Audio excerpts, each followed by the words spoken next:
In the previous video, we had a general look at the GUI and some of the different preferences and what these things mean in the top of Auto-Tune.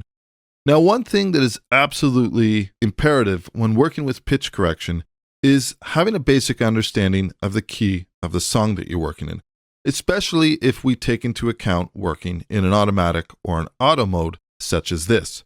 So where other pitch correction type plugins will use a manual mode of some sort that allows you to edit the pitch, and even though Auto-Tune does this as well, one of the things that really makes Auto-Tune useful is the ability to do this in real time. So it's essentially a set it and forget it type workflow where you dial in some basic parameters, you play your audio, and you don't worry about anything. Auto-Tune will go ahead and it will pitch correct the performance so that your vocals are playing back in tune.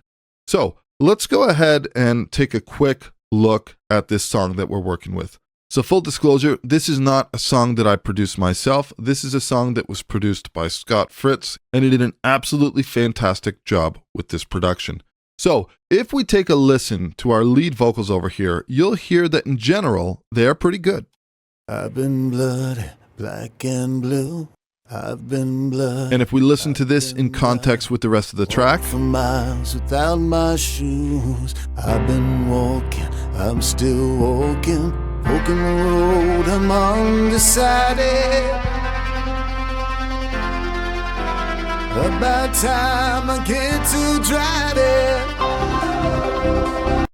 So there's a basic overview of this track. Like I said, just a great sounding production. So the first step when working with Auto-Tune is identifying the key of your song.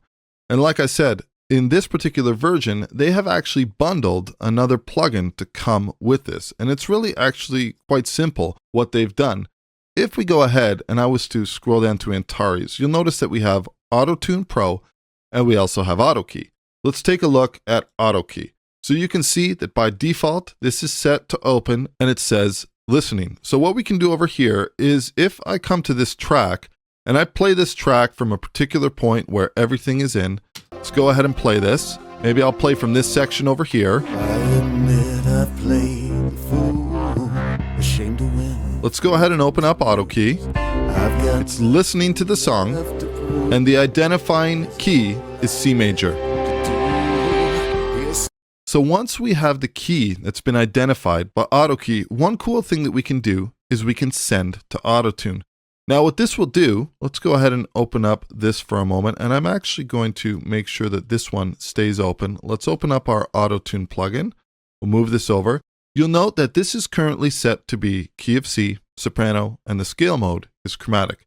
Now that we've used AutoKey to listen and identify the key of the song, this is simply a matter of clicking this button over here, and you'll notice that this particular key of C major has been sent to Auto-Tune. Now, one thing worth pointing out is that if you were using multiple instances of Auto-Tune across your production, that this key of C major would be sent across to all of the different open instances of Auto-Tune. So an extremely useful tool, because previously, you would have had to identify the key of your song either by just knowing it ahead of time, or maybe asking the singer what the key was, or using some type of method to identify the key of the song so that you could set the appropriate scale and key in Auto-Tune. So this is no longer an issue with AutoKey. It's a really great utility plugin, and the great news is that it ships with Auto-Tune Pro. So now that we've identified the key of our song, in the next video, before we actually start getting to the nitty-gritty, I want to take a look at the different settings that we have available in Auto-Tune.